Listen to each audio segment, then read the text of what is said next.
Le cours d'aujourd'hui va avoir donc on va expliquer le chapitre. On est arrivé au chapitre 11 du Pérec de Épître sur la repentance, qui est en fait le troisième livre, hein, qui est sur le sujet de la Teshuvah. Donc, dans le précédent chapitre, le Admor Azaken nous avait montré que la prière représente une forme de Teshuvah supérieure, et donc elle doit être précédée par la Teshuvah inférieure, caractérisée par le sentiment d'abaissement et d'amertume auquel nous ont conduit en fait ce bilan qu'on a fait, cette introspection, et par l'éveil donc des compassions divines. La Mishnah d'ailleurs le dit par ailleurs, on ne se lève pour prier que seulement avec une gravité, comme c'est marqué avec Kobed Roche, une tête lourde, c'est-à-dire avec gravité, expression que Rashi traduit là-bas directement avec humilité, avec abaissement.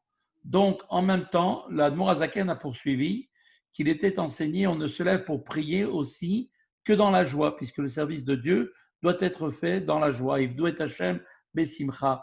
Ce qui veut dire que la prière elle-même doit être dite non pas dans les pleurs, mais dans la joie.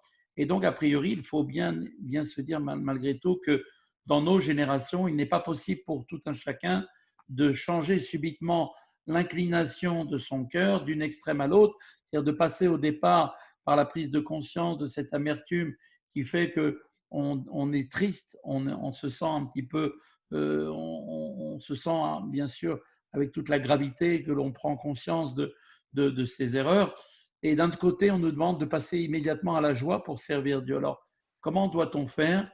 Eh bien, l'Admor Azaken a donc suggéré que la teshuva inférieure, c'est-à-dire cette teshuva inférieure qui est donc cette prise de conscience, ce bilan que l'on fait, donc cette introspection, eh bien, qu'elle doit être en fait, elle doit être avancée, c'est-à-dire qu'elle ne soit plus réservée qu'aux lamentations de la minuit au niveau de Tikkun Chatzot, afin que l'on soit ensuite, il nous laisser libre cours à la joie dans la prière, pour que quand arrive le moment de prier au matin, eh bien, à ce moment-là, on soit dans un état de joie, ce qui va nous permettre de servir Dieu dans la joie. Dans ce chapitre 11, Admorazaken va maintenant néanmoins donc nous montrer que ces deux sentiments, d'une part l'amertume et la contrition du cœur, et d'autre part donc la joie dans le service de Dieu, peuvent coexister en même temps durant la prière. Pourquoi? Car ces deux mouvements, qui sont bien sûr effectivement contraires, tiennent chacun à une cause différente. D'autant que l'amertume est associée à la certitude du pardon divin, que Dieu va donc nous pardonner, on est sûr, et elle-même va favoriser bien sûr aussi la joie, donc de faire sa prière dans la joie. On démarre, maintenant le chapitre.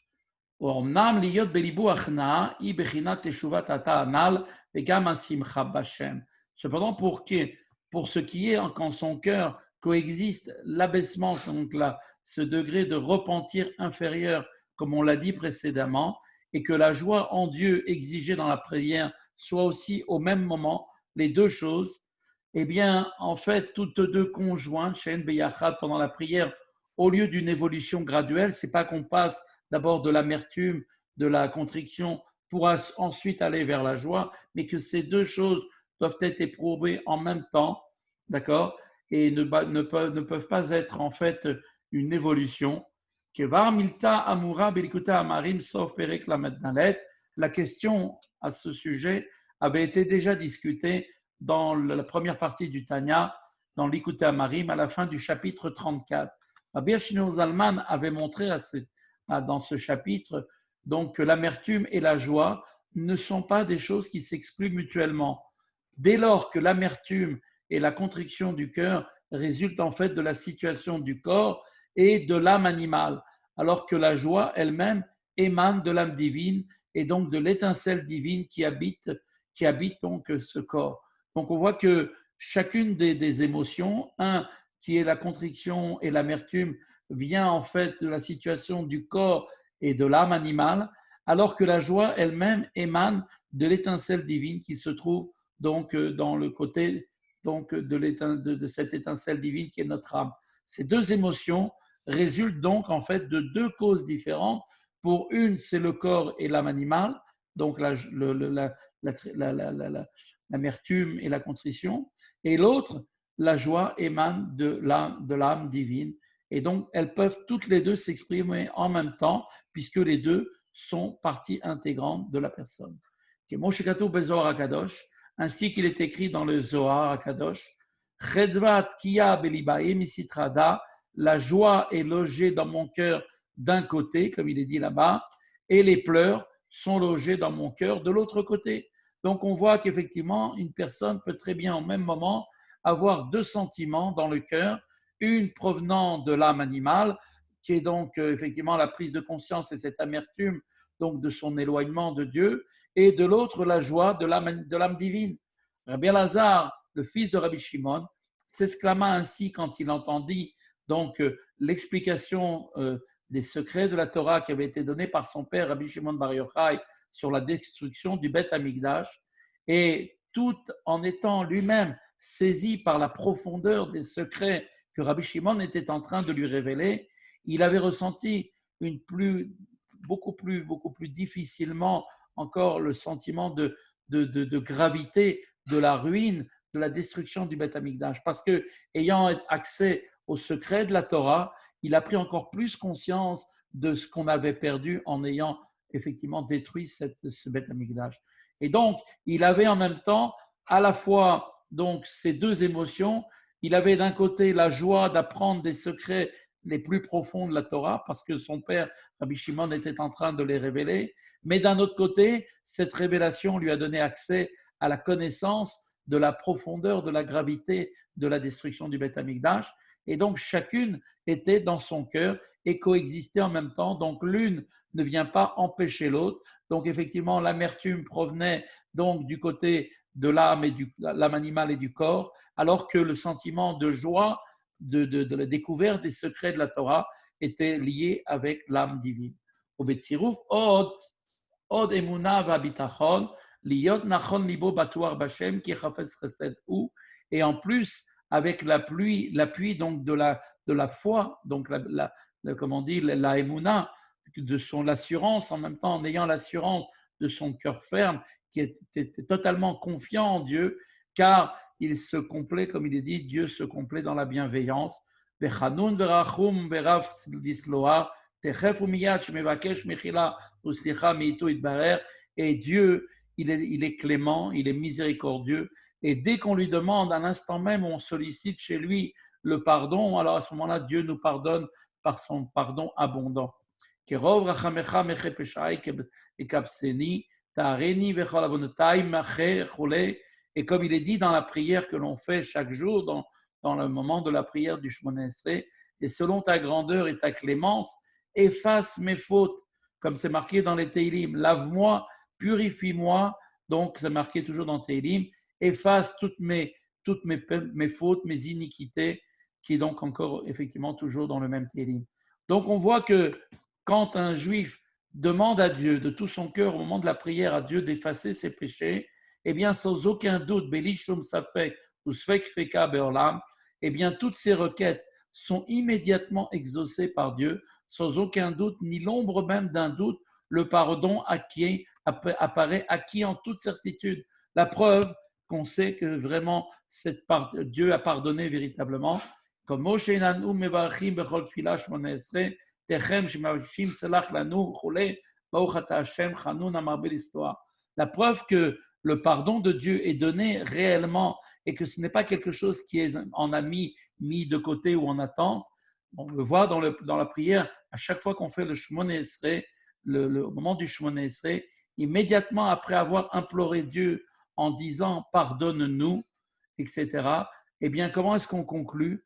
On conclut la bracha en disant béni, Baruch Ata Hashem, béni sois-tu éternel, Amarbe l'Isloar, Hanun Verachum, Marbe l'Isloar, qui est clément et qui multiplie le pardon. Et on sait très bien, Are Safek Bracha Lehakel Mishum Shash Bracha Levatala. Et si on avait un doute, quel qu'il soit, même le doute d'un doute, on sait très bien qu'on ne peut pas faire une bracha pour rien. Une bracha Levatala est interdite. Donc s'il y avait le moindre doute, même le doute d'un doute que Dieu ne pardonnerait pas, on ne pourrait pas dire cette bracha, on ne pourrait pas dire les mots en prononçant le nom de Dieu. Et là, on voit bien très bien que dans le Shemona Esrei, au moment où on est en train de demander à Dieu de nous pardonner, bénis-nous, éternel clément qui multiplie le pardon, eh bien, on voit qu'on sait très bien que Dieu est véritablement nous a pardonné. Il n'y a aucun doute concernant cette bénédiction qui a été dite. Et là, on n'est pas dans le problème de la crainte de dire une bénédiction en vain qui aurait pu être annulée. Et donc, en conséquence, si le pardon de Dieu n'était pas clairement, véritablement arrêté dans cette bracha que l'on fait, comment une bénédiction comme celle-là pourrait-elle prononcée? On n'aurait pas le droit de le faire. La halakha nous l'interdit. Donc, qu'est-ce qu'on voit? Que non, on fait, oui, cette bracha, et là, en kan shum safek klal me'acha shebekashatenu selachlanu mchalanu. C'est parce que nous n'avons aucun doute dès lors que nous avons imploré Dieu dans le Shemona Esrei en lui demandant pardonne-nous, absous-nous de toutes nos fautes. Et donc, on se pose la question, c'est que quand Dieu nous pardonne, alors Dieu il nous pardonne sur toutes nos fautes. Et donc, immédiatement, la Géoula devrait apparaître devant nos yeux immédiats. Et pourquoi ce n'est pas le cas? Parce que c'est parce qu'en fait, c'est parce que nous recommençons nous-mêmes à fauter. Car si nous ne recommencions pas à fauter, nous serions immédiatement délivrés de l'exil. Et c'est parce que nous faisons la faute tout de suite après avoir demandé où on sait que Dieu nous a pardonné. Une fois que Dieu nous a pardonné, là, on revient encore à notre faute. Et Moshanu Mevarachim Baruch Hashem Goal Israël, de la même manière aussi, qui correspond à la bracha que nous disons tout de suite après la prière où on demande à Dieu de nous pardonner. Qu'est-ce qu'on dit tout de suite après dans le Shemona Esrei? Béni sois-tu éternel qui délivre Israël. Comme l'indique l'ordre des bénédictions, la rédemption, la Géoula, la sortie de l'exil, fait suite au repentir. Parce que tout de suite la tchouva, tout de suite la Géoula. Et pourquoi la Géoula n'est-elle pas réalisée concrètement? Parce que malheureusement, les fautes sont répétées immédiatement après avoir fait cette bracha où Dieu nous a réellement pardonné. Tout de suite après, dans l'instant qui suit, nous recommençons à faire nos fautes, que ce soit dans pensée, parole ou action. Quel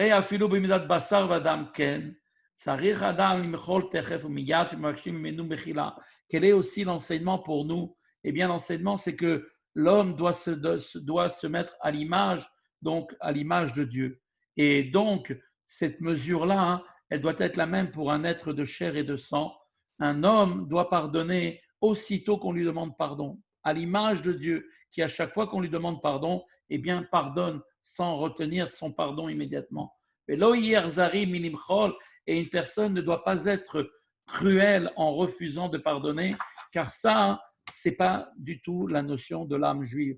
On sait très bien qu'à l'époque du roi David Améler, il y avait les Gibonim qui étaient des gens qui s'étaient convertis et ils avaient pour une certaine raison, le roi David leur avait demandé de pardonner et ils n'ont pas voulu pardonner. Alors bien qu'ils étaient convertis, eh bien il les a mis de côté et ils ont dit ces gens-là ne font pas partie réellement du peuple juif car le peuple juif de par nature sont des gens qui pardonnent, ce sont des gens qui n'ont pas la cruauté de laisser quelqu'un dans l'angoisse d'attendre le pardon. Immédiatement, dès qu'on leur demande pardon, immédiatement, à l'image de Dieu, ils donnent leur pardon.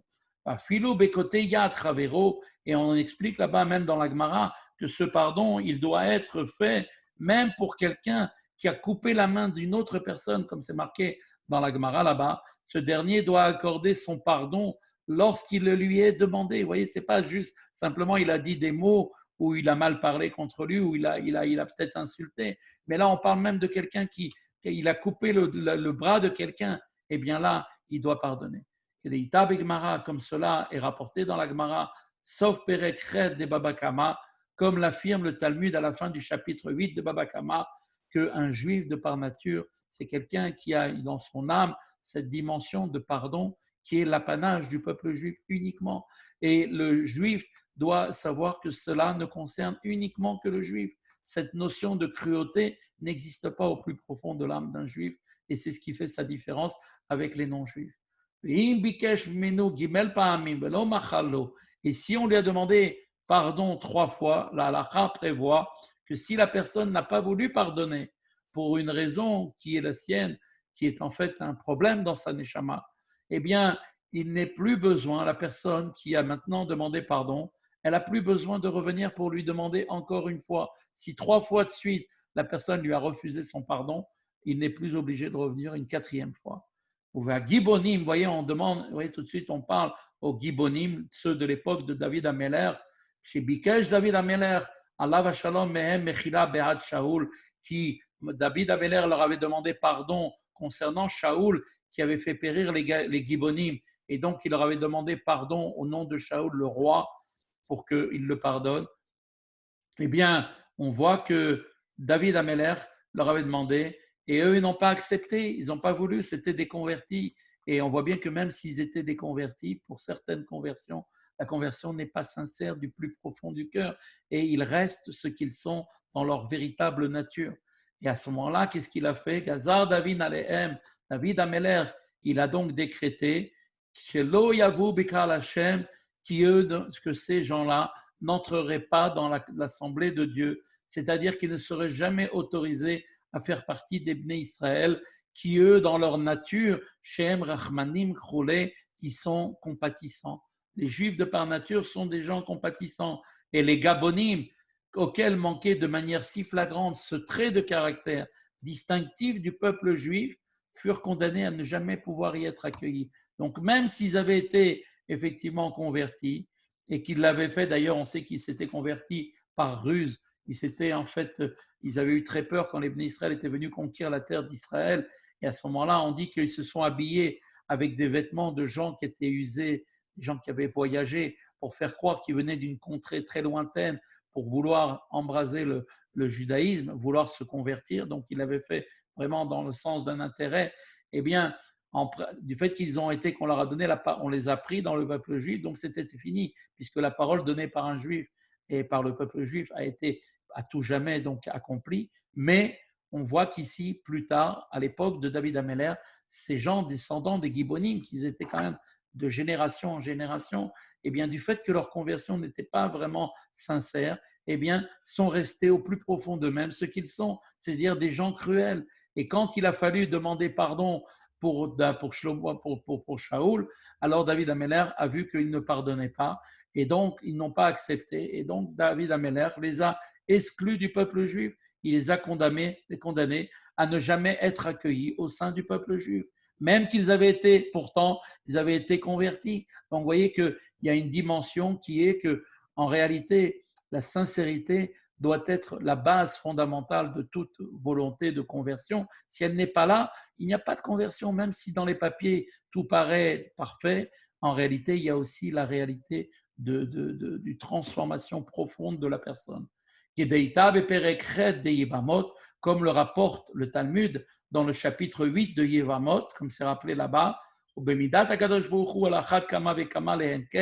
et si telle est donc la mesure humaine, autrement dit, si les êtres mortels se doivent d'accomplir et d'accorder le pardon qui leur est sollicité, combien plus infiniment plus en est-il de la mesure de Dieu lui-même qui donc apporte effectivement le pardon dès qu'on lui demande. Et c'est pour ça qu'on a la certitude qu'au moment où on est en train de faire la Hamida et qu'on demande à Dieu pardonne-nous, c'est certain que Dieu nous pardonne. La preuve, c'est qu'on fait la bracha et qu'au moment où on fait la bénédiction, Dieu nous a pardonné réellement. Simplement, tout de suite après, on dit libère-nous, amène la délivrance de la Géoula, sors-nous de cet exil. Et pourtant, on s'aperçoit qu'on ne sort pas. Pourtant, normalement, quand on fait tout de suite Teshuvah, dès qu'il y a Teshuvah, il y a Géoula. Donc pourquoi la Géoula n'est pas intervenue? C'est parce que réellement, tout de suite après avoir demandé pardon, immédiatement nous replongeons dans nos fautes, qui peuvent être ces fautes-là, des fautes au niveau de la pensée, de la parole.